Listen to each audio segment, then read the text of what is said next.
नमो भगवते वासुदेवाय।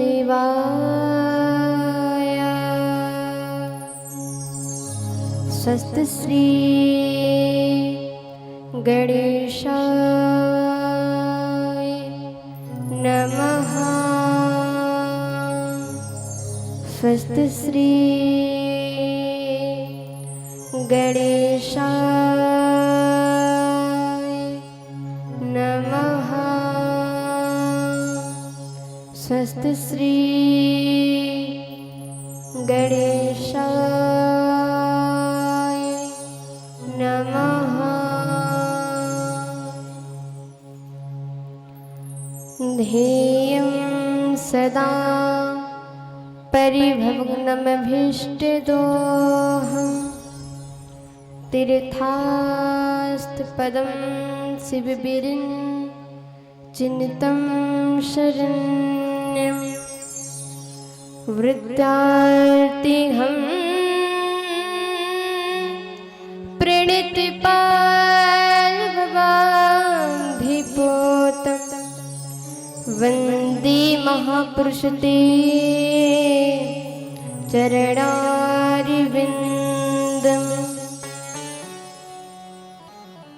लोकाभिरामं रणरङ्कधीरं राजीवनेत्रं रघुवंशिनाथं कारुण्यरूपं करुणाकरं तं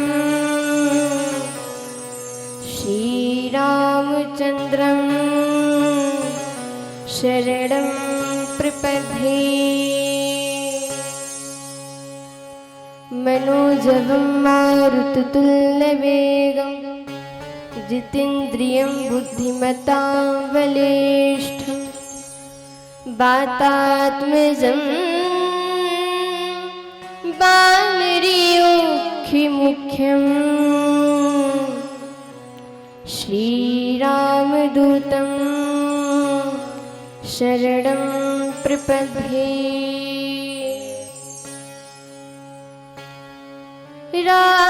राजीवनेन धैर्येधरो सायक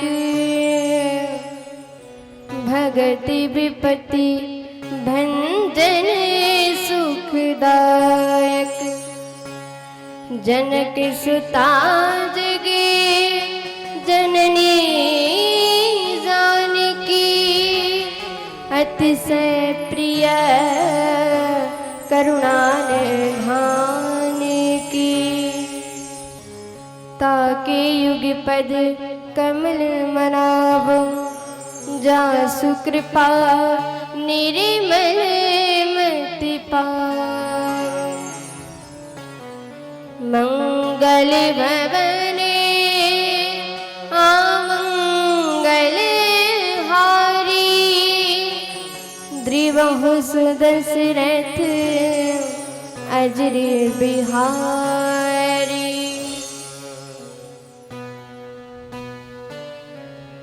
महावीर बिनबो हनुमाना राम जासु जस आप बखाना।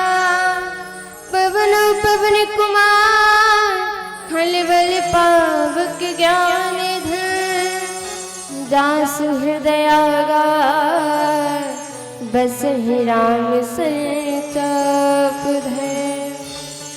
सिया राम में सब जग जानी करहु प्रणाम जोरे जुग पानी। बोलिए श्याम रामचंद्र भगवान की जय। बोलिए जानकी मैया की जय। बोलिए भगवान भोलेनाथ की जय। बोलिए पार्वती मैया की जय। बोलिए दंत बलवंत संत श्री हनुमंत लाल जी महाराज की जय।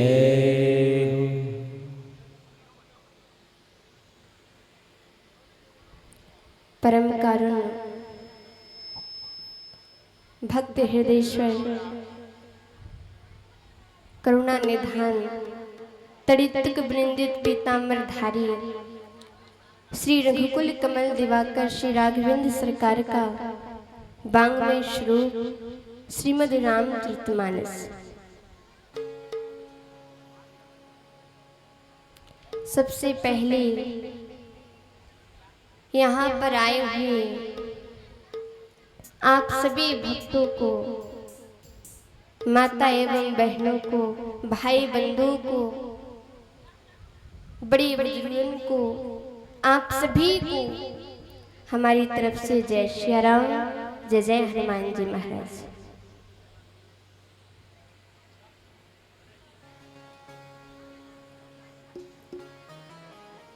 अब आइए, अब हम सभी लोग माताएं प्रभु श्री राम की पावन गाथा में प्रवेश करने जा रहे हैं। लेकिन कथा में प्रवेश करने से पहले आइए एक भजन से अपने मन और वाणी को पवित्र कर लिया जाए। और आप सभी लोग ताली की सेवा करते हुए बड़े भाव से, बड़े प्रेम से हमारे साथ में भगवान का नाम लीजिए।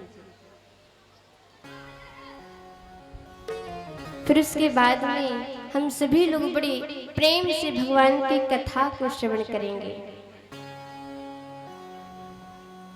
और देखिए, हमारे साथ में भजन आप सभी लोगों को भी गाना पड़ेगा। बताएं, आप लोग बताइए, गाएंगे हमारे साथ में? भगवान का भजन गाएंगे? अच्छा, कौन कौन गाएगा? हाथ ऊपर उठाइए।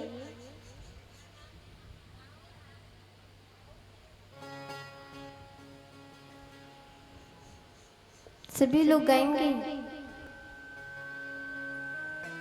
तो हाथ पूरे पूरे उठा करके भाव से ताली की सेवा करते हुए हमारे साथ में गाइए। भजलो भजलो रे हरि को प्यारो नाम, भजलो भजलो रे हरि को प्यारो नाम, भरोसा नहीं आ जीवन को। भजलो भजलो रे हरि को प्यारो नाम, भरोसा नहीं आ जीवन को। सभी लोग बड़ी भाव से ताली की सेवा करो। हरि को भजलो भजलो रे हरि को प्यारो नाम, भरोसा नहीं आ जीवन को। भजलो भजलो रे हरि का प्यारो नाम, भरोसा नहीं हो जीवन का। वो भरोसा नहीं आ जीवन का, भरोसा नहीं आ जीवन का। भजलो भजलो रे हरि को प्यारो नाम, भरोसा नहीं आ जीवन का। भजलो भजलो रे हरि का प्यारो नाम, भरोसा नहीं हो जीवन का। हरि बोल राघव सरकार की जय हो।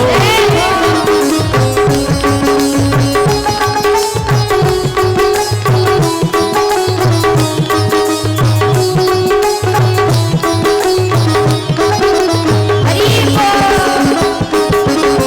अरे आप लोग भी बताइए, ताली हाँ हाँ।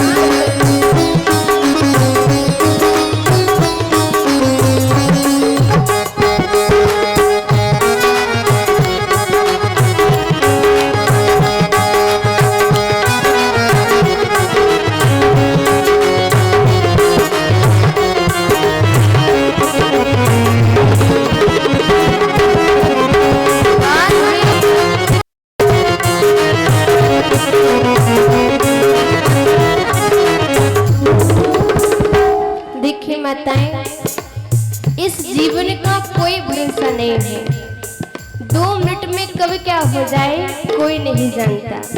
इसलिए भगवान ने जब तक ये हम लोगों को जीवन दिया है, तन दिया है, उतना ही सभी लोग भगवान का भजन करिएगा, क्योंकि इस जीवन का कोई भरोसा नहीं है और हम लोग इस संसार के मोह माया में पड़े रहते हुए काम क्रोध मद मोह संसार की चीजों में हम लोग पड़े रहते हैं, लेकिन भगवान का भजन नहीं कर पाते। इसीलिए तो कहते हैं काम क्रोध मद लोभ में भूले तनिक खबर ना आए, काम क्रोध मद भूले तनिक खबर ना पाए, काम क्रोध मद लोभ में भूले तनिक खबर ना आए, काम क्रोध मद लोभ में भूले तनिक खबर ना आए। 84 में दर दर भटके, 84 में दर दर भटके तनिक समझ ना आए, 84 में दर दर भटके तनिक समझ ना आए, 84 में दर दर भटके तनिक समझ ना आए, 84 में दर दर भटके तनिक समझ ना आए। अपने पराये में भूले आठों यार, अपने पराये में भूले आठों यार, भरोसा नहीं आ जीवन का, भजलो रे हरि का प्यार नाम, भरोसा नहीं हो जीवन का, भजलो रे हरि को प्यारो नाम, भरोसा नहीं आ जीवन का, भजलो रे हरि का प्यार नाम, भरोसा नहीं हो जीवन का, भरोसा नहीं आ जीवन का, भरोसा नहीं हो जीवन को, भरोसा नहीं आ जीवन का, भरोसा नहीं हो जीवन को, भजलो रे हरि को प्यारो, भरोसा नहीं आ जीवन का, भजलो रे हरि का प्यार नाम, भरोसा नहीं हो जीवन को। हरि बोल, श्री राघवेंद्र सरकार की जय हरि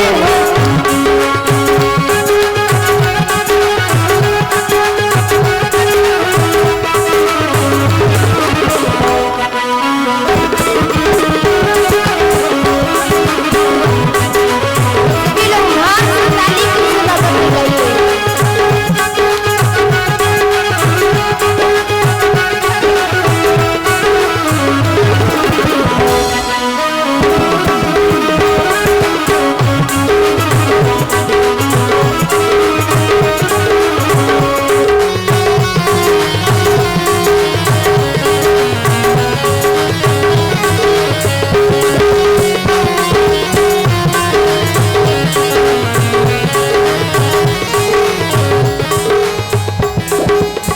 और कहते हैं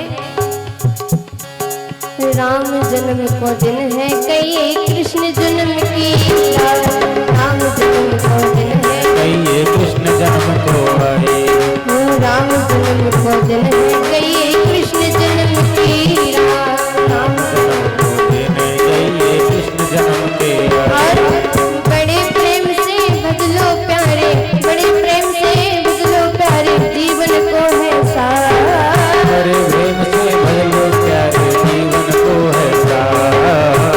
जब तक भगवान ने जीवन दिया है उतना ही परमात्मा का नाम जपिए।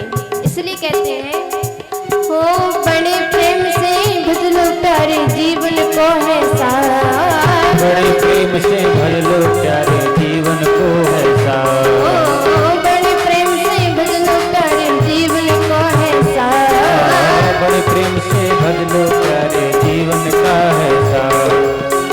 सीता राम कहिया राधे श्याम कहिए, लेकिन परमात्मा का नाम लीजिए।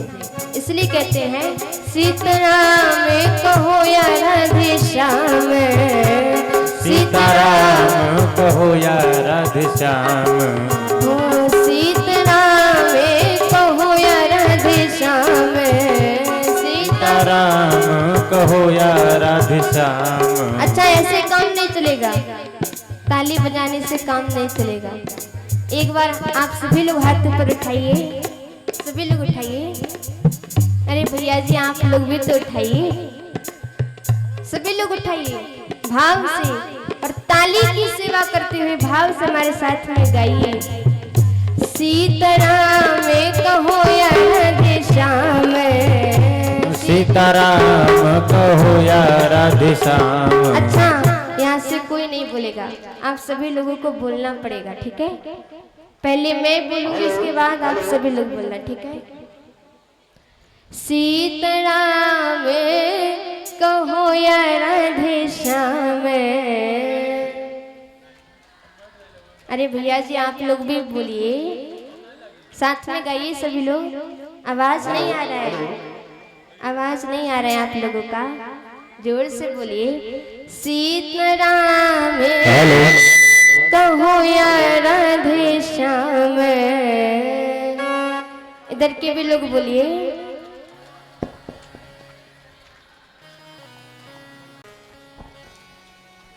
एक बार पूरे पूरे हाथ ऊपर उठाइए सभी लोग और भाव से सभी लोग ताली की सेवा करते गाइए भाव से। सीताराम कहो या राधे श्याम, भरोसा नहीं आती। सीताराम कहो या राधे श्याम, भरोसा नहीं जीवन।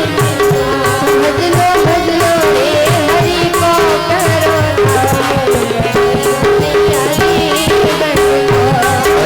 भजलो रे हरि का प्यारो नाम, भरोसा नहीं जीवन का। भरोसा नहीं जीवन का, भरोसा नहीं जीवन का। भरोसा नहीं जीवन का, भरोसा नहीं जीवन का। भजलो रे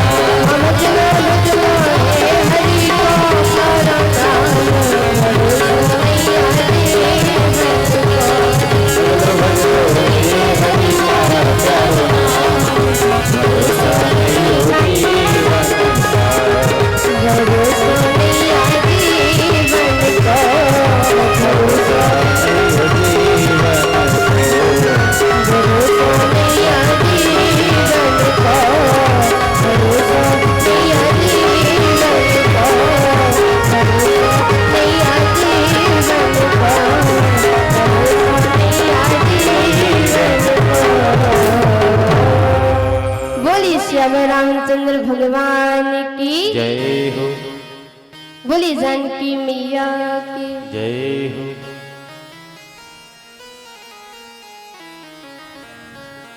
अब आइए,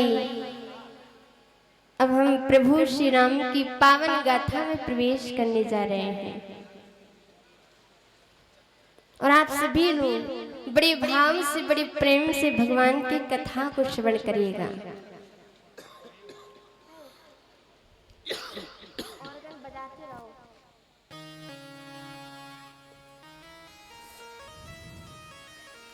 देखिए माताएं, कई बार लोग कहते हैं कि कथाओं की क्या आवश्यकता है, ये जो कथा चल रही है इस कथा की क्या आवश्यकता है, कई लोग कहते हैं।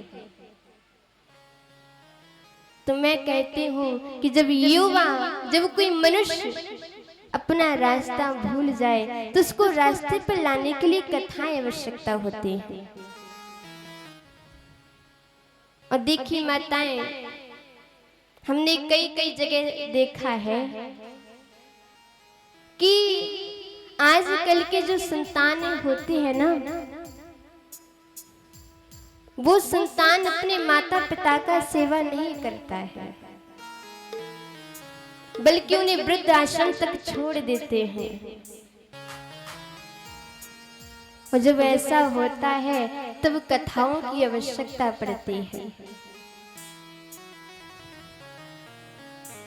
और जब मातृ शक्ति का सम्मान और अपमान होता है तब कथाओं की आवश्यकता पड़ती है। जब घरों में बाल गोपाल में संस्कार की कमियां दिखाई देती हैं, तब कथाओं की आवश्यकता पड़ती है।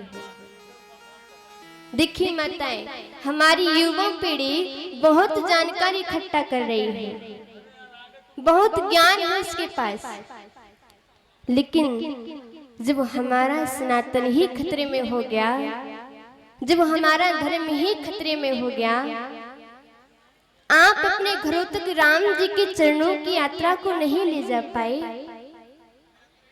तो फिर आगे हमारे सनातन का क्या होगा?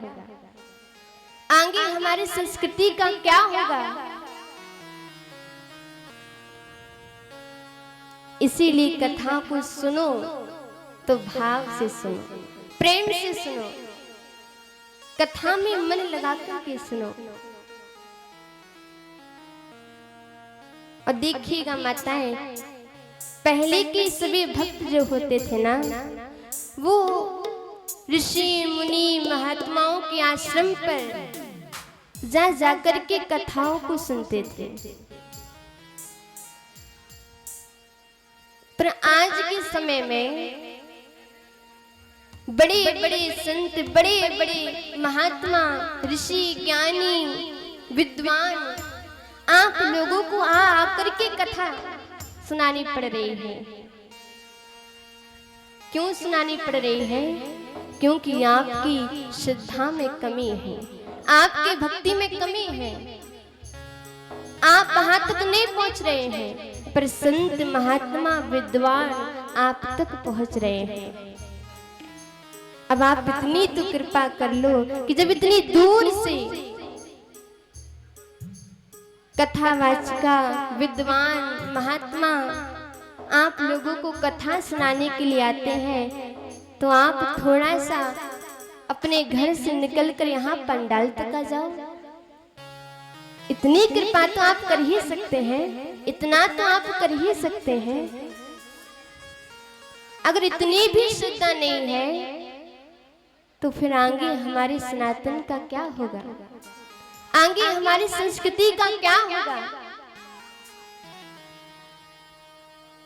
और कोई कोई माताएं लोग तो कहते हैं कि कथाओं की इतनी क्या आवश्यकता है। तो देखिए माताएं, एक कथा है जो हमें जीवन जीना सिखाती है, एक कथा है जो हमें बताती है कि हमें क्या रास्ता चुनना चाहिए। एक कथा है जो कहती है कि कितनी भी बड़ी पदवी पर बैठ जाना, लेकिन धरती पर बैठना मत छोड़ना, क्योंकि कितना भी आसमानों को छू, एक कथा है जो हम लोगों को ऊंचाई देती है और खुले पक्षी की तरह हम लोगों को उड़ना सिखाती है। ये हमें हमारा विस्तार बताती है। और एक कथा कहती है कि हम ये जीव आत्मा, ईश्वर अंश जीव अविनाशी, जिसका कभी नाश नहीं होता। तुम्हारी उड़ान विशाल है, आसमान में उड़ो, लेकिन धरती का ध्यान जरूर रखना, क्योंकि आसमान में घर नहीं बनाए जाते, आसमान में घर नहीं बनाए जाते, घर हमेशा धरती पर ही बनाए जाते हैं। कब तक उड़ोगे आसमान में? थोड़ी देर। इसीलिए सपनों की ऊंचाई बड़ी रखो, लेकिन अपनी संस्कृति की गहराई भी, ऊंचाई भी उतनी ही रखो। ये है राम कथा, जो आपको बताती है, आपको सिखाती है कि जिन घरों में अपने माता पिता का सम्मान होता है, वहां पर 33 कोटि देवताओं का निवास होता है। एक कथा है जो हमें बताती है कि जिन घरों में जब माताओं का सम्मान होता है, तो घर और आंगन खुशहाल हो जाता है और आगे की संतति भी ध्रुव और प्रहलाद और भरत जैसी हो जाती है। प्रेम से बोलो जय श्री राम। अरे सभी लोग प्रेम से बोलिए ना जय श्री राम।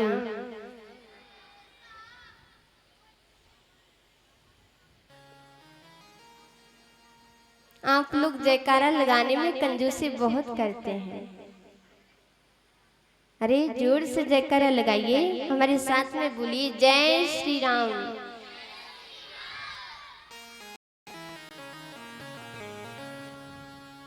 और ये कथा हम लोगों को बताती है कि मातृ शक्ति का चरित्र कैसा होना चाहिए। एक कथा है जो बताती है कि शिष्य का भाव कैसा होना चाहिए। एक कथा है जो कहती है कि गुरु को कैसा होना चाहिए। एक कथा है जो बताती है कि पति कैसा होना चाहिए, पत्नी कैसी होनी चाहिए, भाई भाई का रिश्ता कैसा होना चाहिए, समाज राष्ट्र के प्रति कर्तव्य कैसा होना चाहिए, एक राजा को अच्छा राजा कैसे होना चाहिए। और एक कथा बताती है कि आपको धरती पर रहना कैसे है। एक कथा आपको राम जी के चरणों की यात्रा कराती है और उस चरणों की यात्रा में ये लोक और परलोक तक सुंदर बना देते हैं। एक कथा कोई सामान्य कथा नहीं है। एक कथा कोई साधारण कथा नहीं है। इसीलिए अगर कोई भी वक्ता कथा वाचिका आती है तो सर्वप्रथम वो भगवान भोलेनाथ की कथा को सुनाते हैं। क्यों? क्योंकि अगर कथा सुनने धरती पर बैठना तो भोले भगत बन करके बैठना, भोले बन करके बैठना, उतर के बन करके नहीं, ज्ञान का अभिमान लेकर के नहीं, ऊंचाइयों का आडंबर लेकर के नहीं, बड़ी पदवी लेकर के नहीं, अगर बैठना तो संस्कारों की गहराई लेकर के बैठना, अपने माता पिता का आशीर्वाद लेकर के बैठना, राम जी की कृपा पाने के लिए उनकी भक्ति को हृदय में लेकर के बैठना। फिर देखना कि एक एक बूंद जो भी आपके भीतर जाएगी वो आपके जीवन को कृतार्थ कर देगी।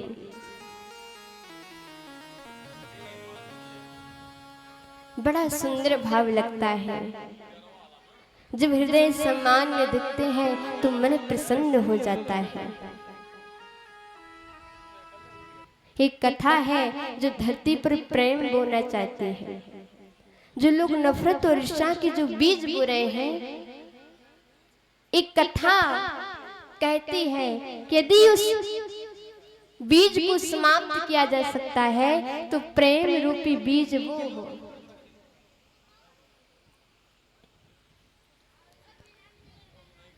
और एक कथा हम लोगों को सिखा रही है कि आपके माथे का चंदन चमकते रहना चाहिए, गले की कंठी महकते रहना चाहिए और ऐसे ही आचरणों की सुगंधी हर जगह फैलती रहनी चाहिए।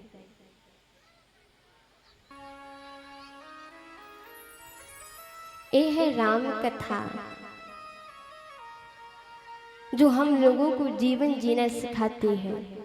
हमें क्या रास्ता चुनना चाहिए, हमें क्या करना चाहिए, एक कथा हम लोगों को बताती है।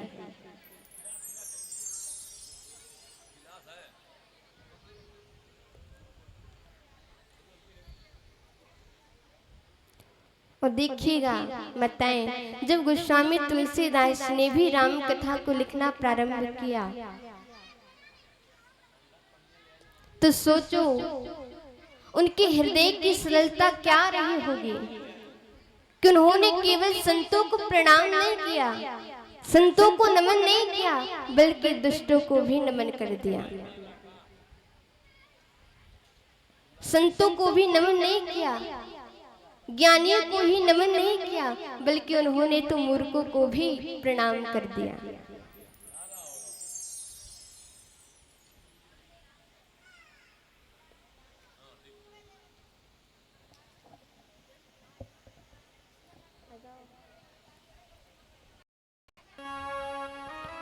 और हम लोग तो कहते हैं महाराज कि मूर्खों से क्या बात करनी, मूर्ख तो मूर्ख होते हैं।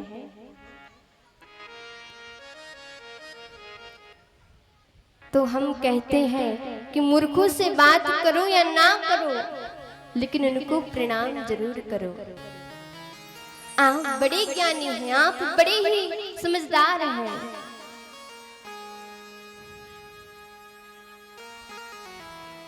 अगर आप उस मूर्ख से कहोगे कि आप बड़े ही बेकार हैं, कोई मानेगा नहीं मानेगा। आप मूर्ख हैं, कोई मानेगा नहीं मानेगा। आप उनसे ये कहिए कि आप बड़े ही विद्वान हैं, आप बड़े ज्ञानी हैं, उनको प्रणाम जरूर करिए। उनको समझाने का प्रयास मत करिए।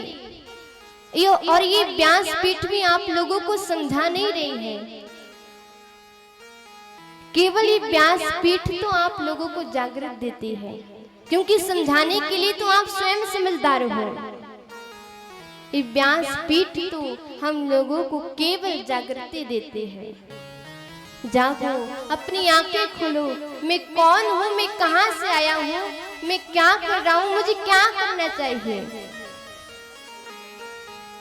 मेरी संस्कृति क्या है, मेरा धर्म क्या कहता है। ये जागृति के लिए कथाएं आवश्यकता है, जीवन के परिवर्तन के लिए कथाएं हैं।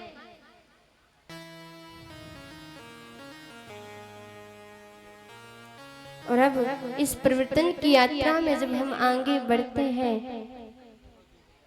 जैसे गोस्वामी तुलसीदास जी ने सभी को प्रणाम किया, वैसे ही आप सभी लोगों के हृदय में प्रभु श्री राम मां जानकी जी की झांकी को देख करके आप सभी लोगों को प्रणाम करते हैं।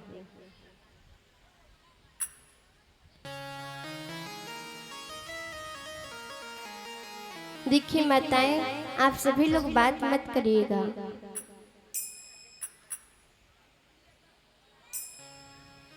माताएं, आप बात मत करिएगा,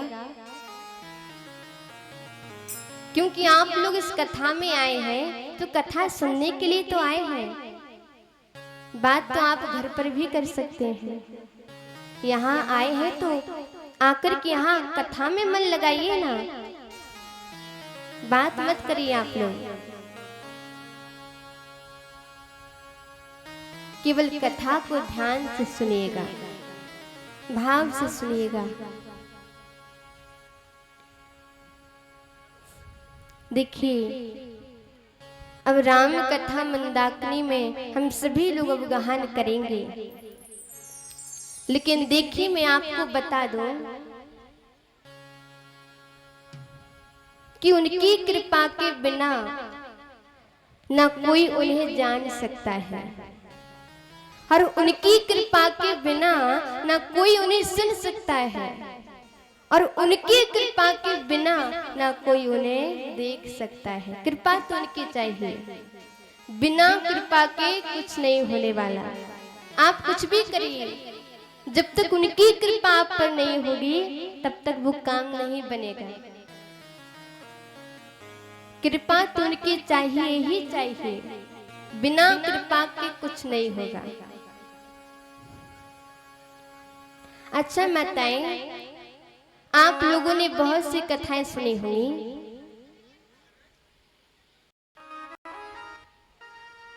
तो आप लोग ये बताइए कि रामायण जी के मुख्य श्रोता कौन है।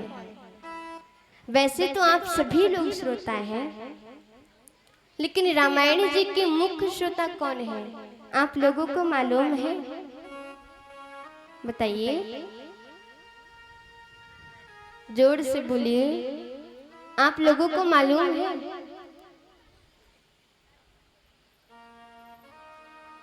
अरे भैया जी, आप लोग भी बताइए। वैसे तो आप सभी लोग सुनता हैं, लेकिन पर इस रामचरितमानस के मुख्य श्रोता कौन है? नहीं पता? नहीं पता? बताइए, जोर से बोलिए। तो देखिए, इस राम कथा के मुख्य श्रोता है तो वो है श्री हनुमंत लाल जी महाराज। बोले हनुमंत लाल जी महाराज की जय। राम कथा के मुख्य श्रोता है हनुमंत लाल जी महाराज। तो आइए इस कथा को कहने सुनने से पहले हम श्री हनुमंत लाल जी महाराज को आमंत्रित कर लें, उनको बुलाएं बड़े भाव से कि आए हनुमंत बिराजी कथा कहूँ मति अनुसार प्रेम सहित गद्दी धरो पधारी पवन कुमार हो रामा पधारी पवन कुमार आए हनुमंत बिराजी कथा कहूँ मति अनुसार प्रेम सहित गद्दी धरो पधारी पवन कुमार हो रामा पधारी पवन कुमार।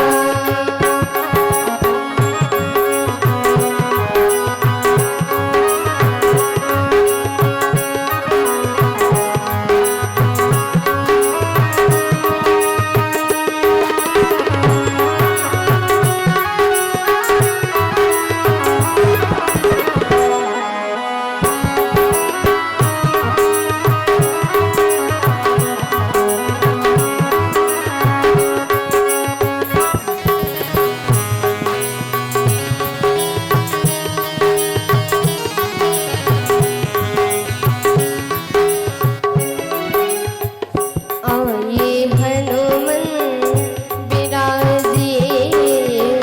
कथा कहूँ मति अनुसार प्रेम सहित गद्दी धरो पधारी पवन कुमार हो रामा पधारी पवन कुमार पधारी पवन कुमार पधारी पवन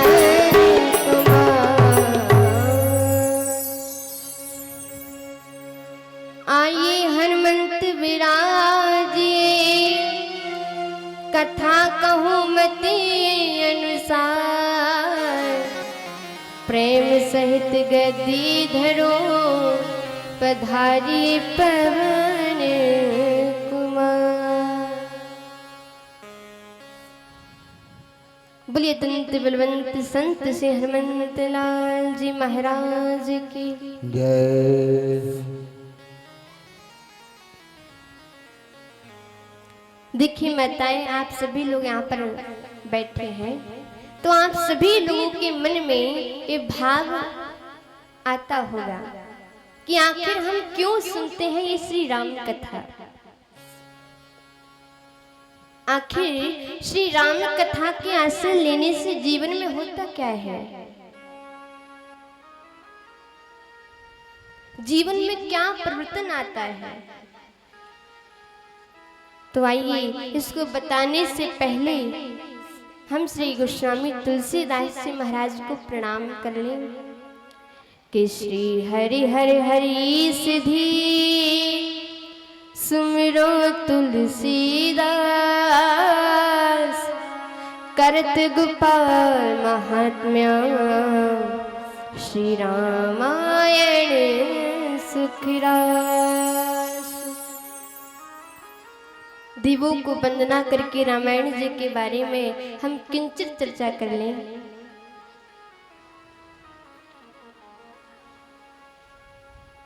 देखिए रामायण सुर तरु की छाया और दुख भय दूर निकट जो आया। देखिए महाराज,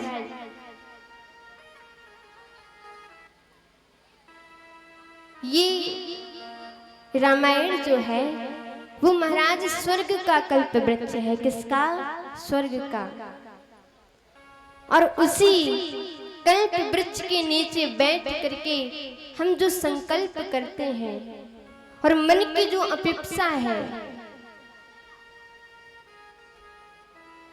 उसकी मन की पूर्णता हमें प्राप्त होती है। मन में जो हम सोचते हैं ना वो पूर्ण होता है। इसीलिए तो हम रामायण जी की कथा का श्रवण करते हैं। देखिए भगवान राम का जहां निवास है ना वही रामायण है। और कोई कोई महापुरुष लोग तो कहते हैं कि रामायण साधारण कोई ग्रंथ नहीं है, रामायण साधारण कोई पोथी किताब नहीं है, रामायण साक्षात महाराज दिव्य कल्प वृक्ष है। और रामायण रूपी कल्प वृक्ष की जो जड़ है ना वो बाल कांड है। प्रेम से बोलो जय श्री राम। जय श्री राम। अरे प्रेम से सभी लोग बोलिए ना जय श्री राम।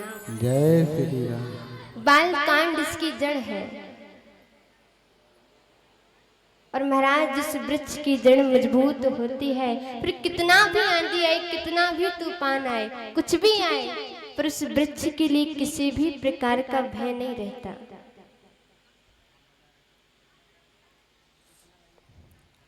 उस वृक्ष के लिए किसी भी प्रकार का भय नहीं रहता।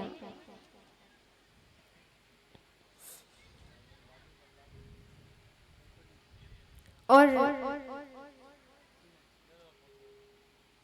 इसीलिए बाल कांड की जड़ें महाराज बहुत दूर दूर तक फैली हुई है। इसलिए राम कथा में सर्वाधिक समय अकेला बाल कांड लेता है।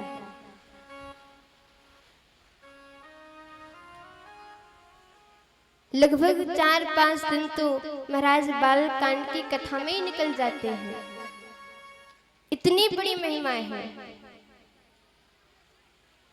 और अयोध्या कांड जो है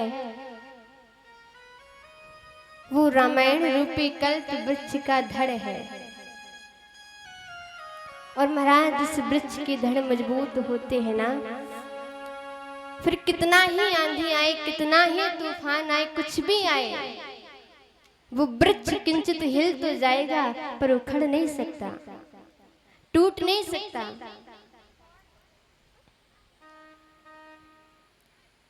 अयोध्या कांड इसकी धड़ है।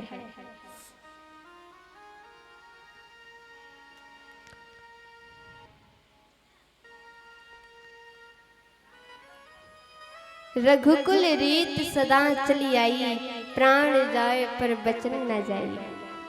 ये इसकी मजबूत धड़ है।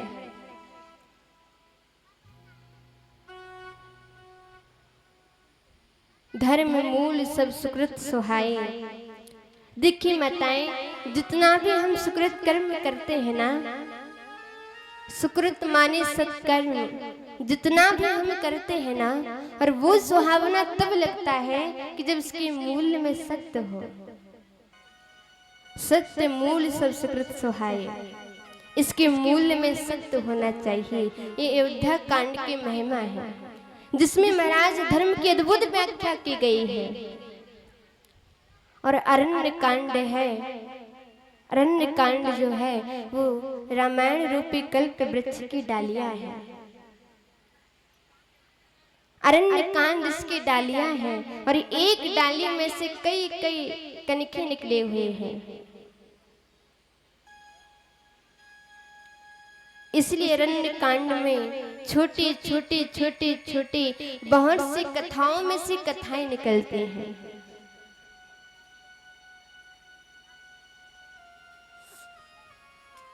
और किष्किंधा कांड जो है सज्जनों, वो रामायण रूपी कल्प वृक्ष के पल्लव है, पत्ते हैं, हरे भरे पत्ते हैं, जहां पर राम जी से हनुमान जी का मिलन होता है, सुग्रीव को गले लगाया जाता है, बाली का उद्धार होता है। ऐसा ये परम पावन महाराज किष्किंधा कांड है। और रामायण रूपी कल्प वृक्ष का जो फूल है ना महाराज, वो सुंदर कांड है।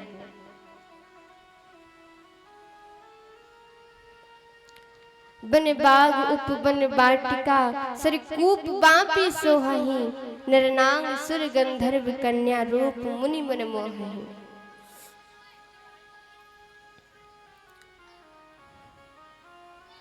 ऐसा ये सुंदर कांड है महाराज, जो कि सुंदरता से भरा हुआ है। हनुमान जी महाराज की पावन गाथा से भरा हुआ है। और रामायण रूपी कल्प वृक्ष का जो फल है ना, वो लंका कांड है।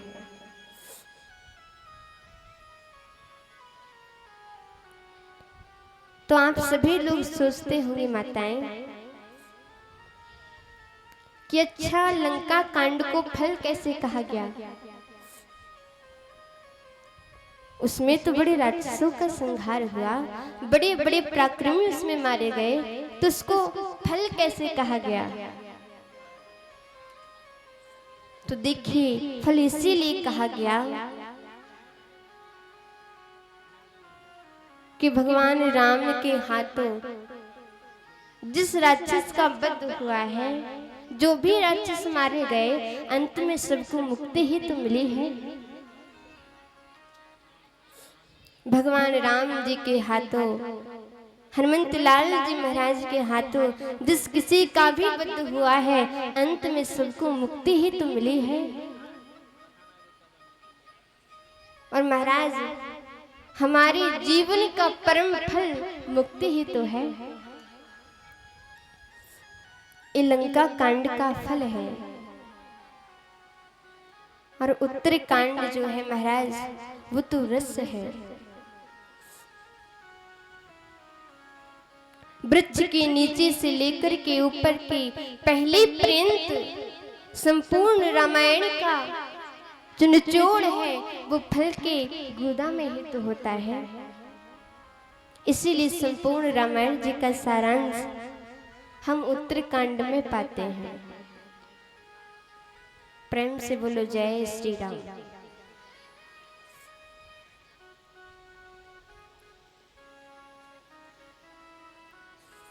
एक कल्प वृक्ष है। और कोई कोई महापुरुष तो लोग कहते हैं कि रामायण जी साधारण कोई ग्रंथ नहीं है, रामायण साधारण कोई पोथी किताब नहीं है, भगवान राम का ही स्वरूप है। भगवान श्री राम का बांग्मय स्वरूप श्री रामायण। राम है साक्षात रामायण, तो बाल कांड उनके चरण है, अयोध्या कांड उनकी धड़ है, जांघे है, और अरण्य कांड उनका कठी प्रवेश है, किष्किंधा कांड उनका हृदय है। जिस हृदय से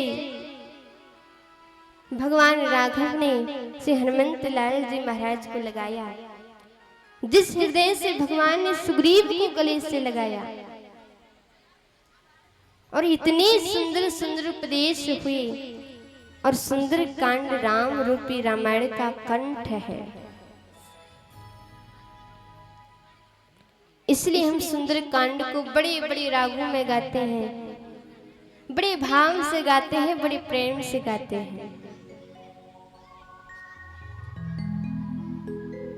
और मैंने तो कई कई जगह देखा है कि माताएं बहनें जगह जगह सुंदर कांड की मंडलियां बनी हैं, और ऐसे ऐसे रागों में लोग सुंदर कांड को गाते हैं कि सुन करके मन प्रसन्न हो जाता है, आनंदित हो जाता है। और लंका कांड जो है, वो राम रूपी रामायण का मुख है।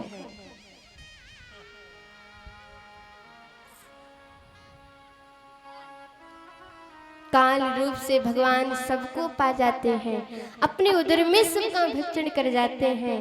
और उत्तर कांड राम रूपी रामायण का मस्तक है। और देखिए माताएं, हमारे जीवन का जितना भी अनुभव का जो भाव है, वो मस्तक से ही तो प्रकट होता है। और उसे केवल वृक्ष अवस्था में ही देखा जाता है। इसलिए उत्तरकांड को हम लोग मस्तक कहते हैं, राम रूपी रामायण का मस्तक, इसलिए इसको केवल ग्रंथ ना समझें। देखिए जो रामायण रूपी कल्प वृक्ष की शरण में आया महाराज, उसके सारे दुख दूर हो जाते हैं, उसके कष्ट मिट जाते हैं। दुख भय दूर निकट जो आया, इसलिए रामायण स्वर्ग का कल्प वृक्ष है। प्रेम से बोलो जय श्री राम। अरे सभी लोग प्रेम से बोलिए ना जय श्री राम। जय श्री राम। और अब हम लोग श्री रामायण जी का स्वारंभ करने जा रहे हैं, तो आइए हम सभी लोग एक भजन से प्रभु श्री राम जी को प्रणाम कर लें। शुरू हो रही है राम कहानी, शुरू हो रही है राम कहानी, शुरू हो रही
का अंत हुआ है। धर्मराज का अंत हुआ है। जीवन धर्म जीवंत हुआ है। जीवन धर्म जीवंत हुआ है। अधर्मराज का अंत हुआ है। अधर्मराज का अंत हुआ है। जीवन धर्म जीवंत हुआ है। जीवन धर्म जीवंत हुआ है। अवध में राजा राम सुहाए। अवध में राजा राम सुहाए। अवध में राजा राम सुहाए। अवध में राजा राम सुहाए। सीता महारानी शुरू हो रही है राम कहानी। शुरू हो रही है राम कहानी। शुरू हो रही है राम कहानी। शुरू हो रही है राम कहानी।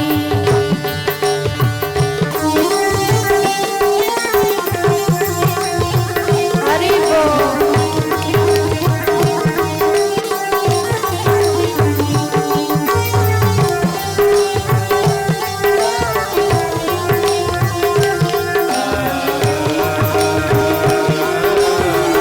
हरि बोल। राधे जय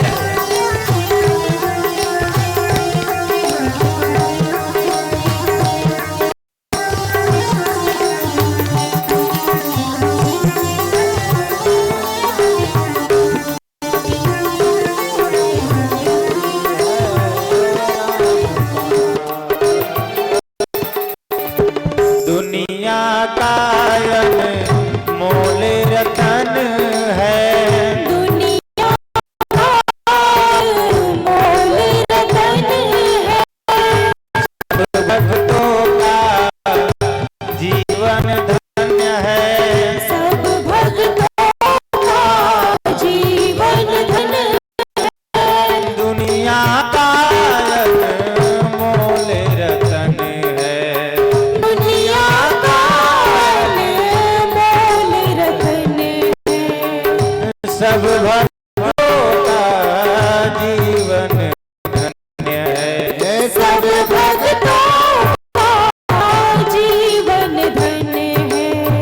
पार्वती को श्री सुहाए। पार्वती को शिव जी सुहाए। पार्वती को शिव जी सुनाए। पार्वती को शिव जी सुनाए। मेरा भक्त रानी शुरू हो हरि रही है राम कहानी। शुरू हो रही है राम कहानी। शुरू हो रही है राम कहानी। शुरू हो रही है राम कहानी। शुरू हो रही है राम कहानी। शुरू हो रही है राम कहानी। शुरू हो रही है राम कहानी। शुरू हो रही है राम कहानी। शुरू हो रही है राम कहानी। बोलिए श्याम रामचंद्र भगवान की। जय हो। बोलिए जानकी मैया की। जय हो।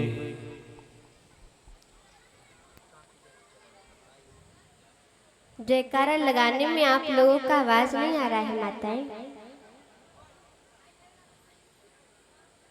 भोजन करके नहीं आए क्या? अच्छा, घर से भोजन कौन कौन करके आया है? हाथ ऊपर उठाइए। कम ही लोग करके आए हैं।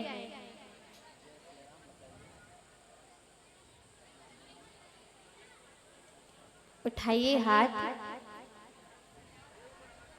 सभी लोग करके आए हैं। फिर जयकारा लगाने में आप लोगों का मुख ही नहीं खुल रहा है। अरे बड़े भाव से लगाइए ना जयकारा। एक बार आप सभी लोग हाथ ऊपर उठाइए। भैया जी आप लोग भी उठाइए। सभी लोग उठाइए और भाव से हमारे साथ में जयकारा लगाइए। बोलिए श्याम रामचंद्र भगवान की जय। बोलिए जानकी मैया की अब आया है आवाज।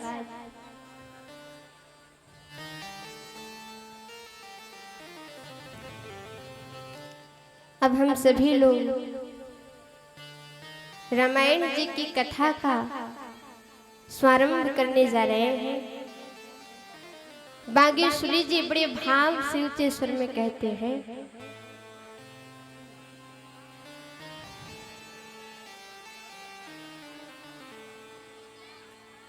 कि वर्णानाम अर्थ संघानाम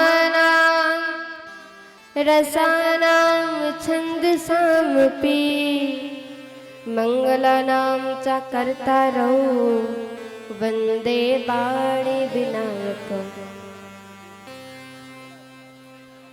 एक विचित्र सी बात आपसे कहें। देखिए, जब रामायण जी की रचना शुरू होने वाली थी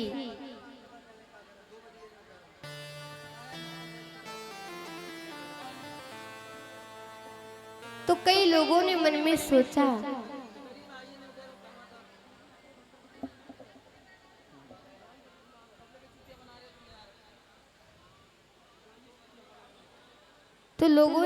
सोचा कि रामायण की रचना गोस्वामी तुलसीदास जी राम नाम से करेंगे। किसी ने सोचा कृष्ण नाम से करेंगे, किसी ने सोचा दुर्गा नाम से करेंगे।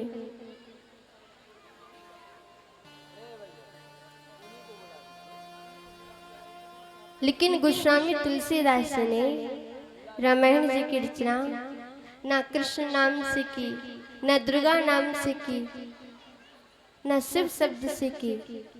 रामायण की रचना गोस्वामी जी ने की वर्ण से।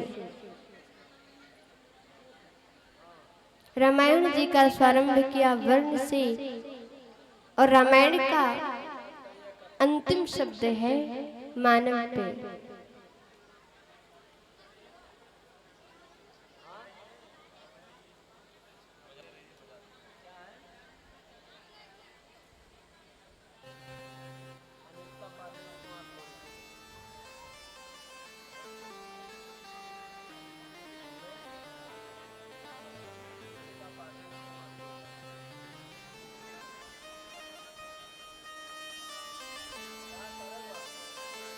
आरंभ है वर्ण से और समापन है मानव से।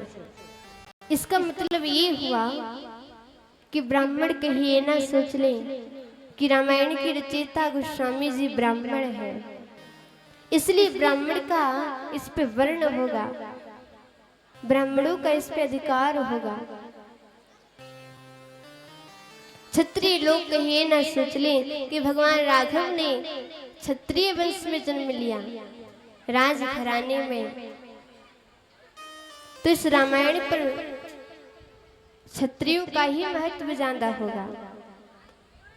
महात्मा शायद ये न सोच ले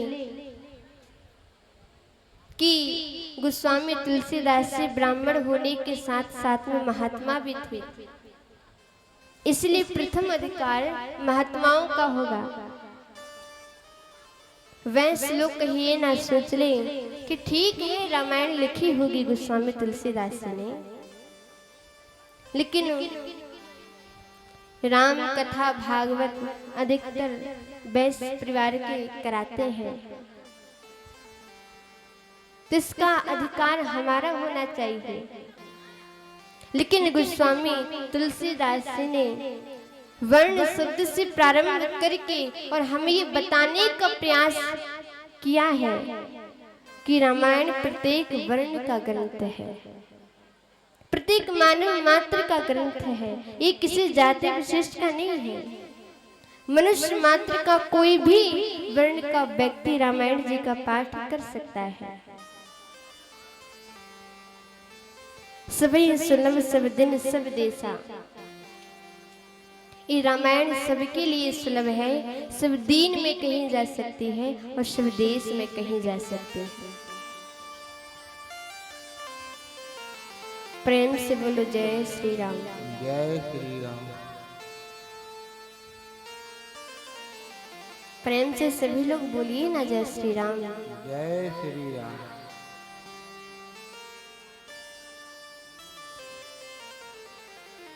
और एक बात और आप सभी लोग ध्यान दें, देखिए जब गोस्वामी जी महाराज ने रामायण जी की रचना जो की वो 7 मंत्रों से ही स्वारंभ क्यों की, ये बड़ी समझने की बात है। 7 मंत्रों से ही इसका स्वारंभ क्यों है? तो देखिए रामायण में पहले संस्कृत में 7 मंत्र हैं। बोले 7 ही मंत्र क्यों? 7 मंत्रों से ही इसका स्वारंभ क्यों हुआ? तो बड़ा सुंदर भाव है। देखो सप्ताह में 7 दिन होते हैं, रवि सोम मंगल बुध बृहस्पति शुक्र और शनि।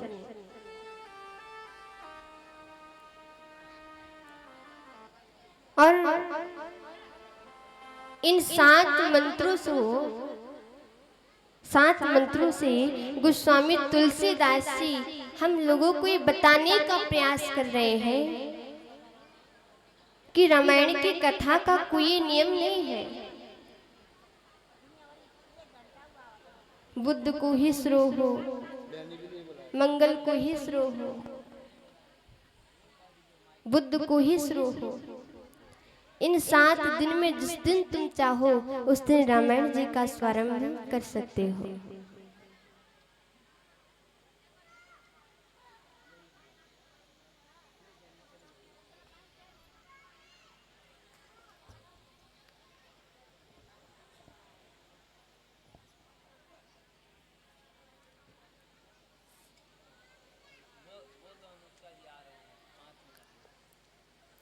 देखिए आप सभी लोगों के बीच में अनुष्का पाठक जी मंच पर आसीन होने जा रहे हैं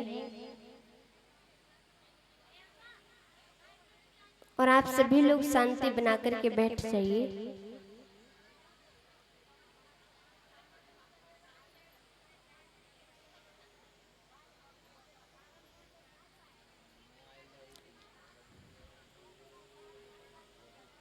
एक बार आप सभी लोग जयकारा लगाइए, बोलिए श्यावर रामचंद्र भगवान की जय हो। आइए तब तक एक भजन हम सभी लोग श्रवण करेंगे, फिर उसके बाद में अनुष्का पाठक जी की कथा आप सभी लोग श्रवण करिएगा।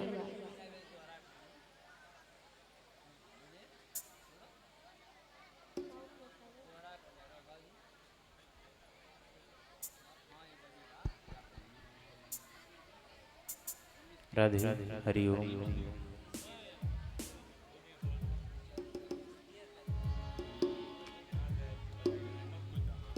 ये माया तेरी बहुत कठिन है रा, ये माया तेरी बहुत कठिन है राम। ये माया तेरी बहुत कठिन है राम। ये माया तेरी बहुत कठिन है राम।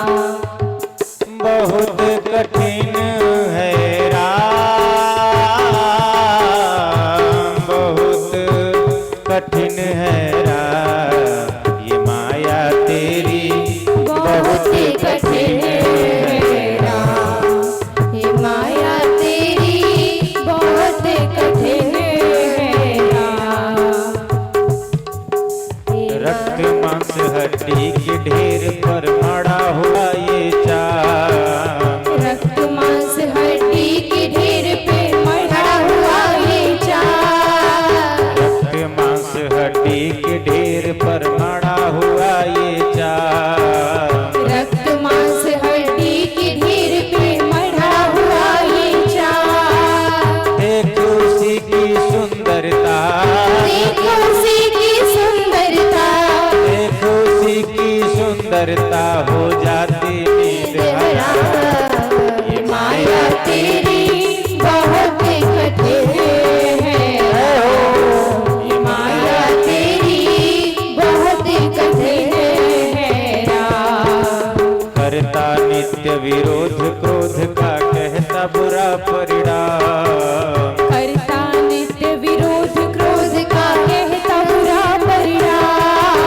कहता नित्य विरोध क्रोध का कहता बुरा परिणाम, करता नित्य विरोध क्रोध का कहता बुरा परिणाम। होता क्रोधित सहमत होती, होता क्रोधित सहमत होती, होता क्रोधित सहमत होती, बाड़े बिना लगा, हरि बोल सवेरा भाग से बहुत कठिन है राम। ये माया तेरी बहुत कठिन है राम। मृत्यु देखता है औरों की सुबह सवेरे शाम, मृत्यु देखता है औरों की सुबह सवेरे शाम। मृत्यु देखता है औरों की सुबह सवेरे शाम, मृत्यु देखता है औरों की सुबह सवेरे शाम। लेकिन भवन बनाता ऐसे जैसे, कौन बनाता ऐसे जैसे, भवन बनाता ऐसे जैसे, हरदम यहाँ मुका, ये माया तेरी बहुत कठिन है राम। ये माया तेरी बहुत कठिन है राम। राम प्रभु तुम मायापति हो, करुणानिधि है नाम, राम प्रभु तुम मायापति हो, करुणा तेरी धाम। राम प्रभु तुम मायापति हो, करुणानिधि है नाम, राम प्रभु तुम मायापति हो, करुणा के धाम। नाथनी मेरो अपनी माया, मेरे अपनी माया शिवली है बिसरा, ये माया तेरी बहुत कठिन है राम। ये माया तेरी बहुत कठिन है राम। ये माया तेरी बहुत कठिन है, बहुत कठिन है, बहुत कठिन है राम। बोलिए सियावर रामचंद्र भगवान की।